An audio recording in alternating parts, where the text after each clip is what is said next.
Welcome to Mindful Life. I'm Jill Higgins.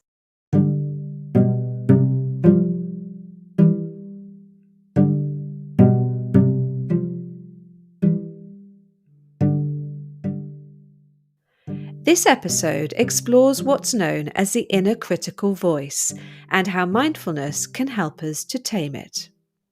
Negative thoughts such as I'm not clever enough, I'm a failure, or I'm useless can appear almost audibly like a soundtrack in the mind. They belong to the inner critical voice, which is a type of dialogue that pops in and out of our conscious thinking and takes the form of ideas, suggestions, thoughts, and expressions that guide our behavior.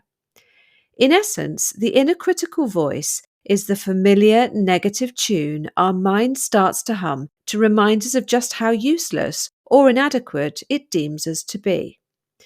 Over time, it can diminish self-esteem and impact negatively on our ability to make decisions.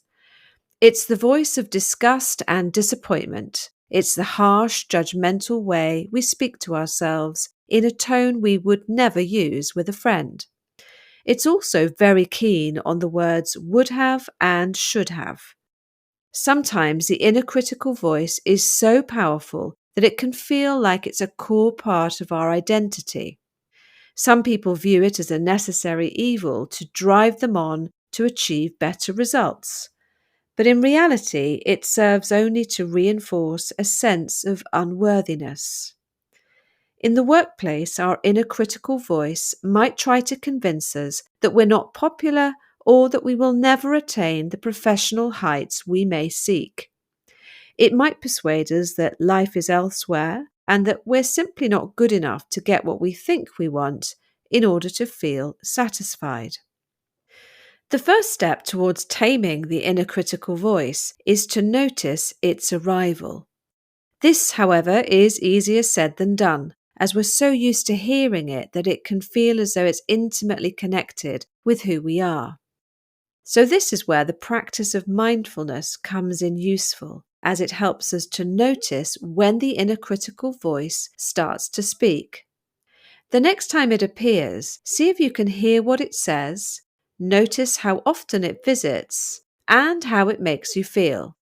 You might want to label it in some way, such as negative voice telling me I'm not good enough, or self-defeating voice of doom before I've even started.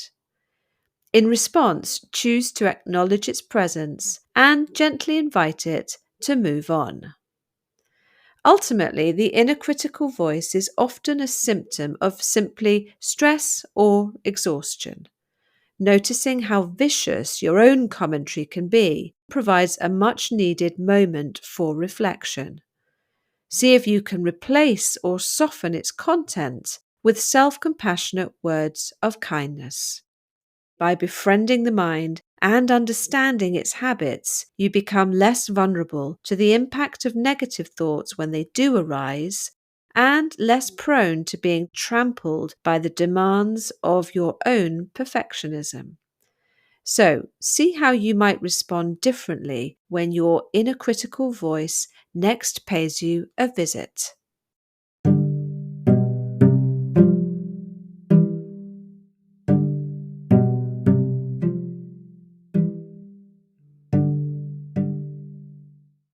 Thanks for tuning in to Mindful Life, the podcast which shares guidance, meditations, and wisdom from those who practice to help bring mindfulness into your daily life.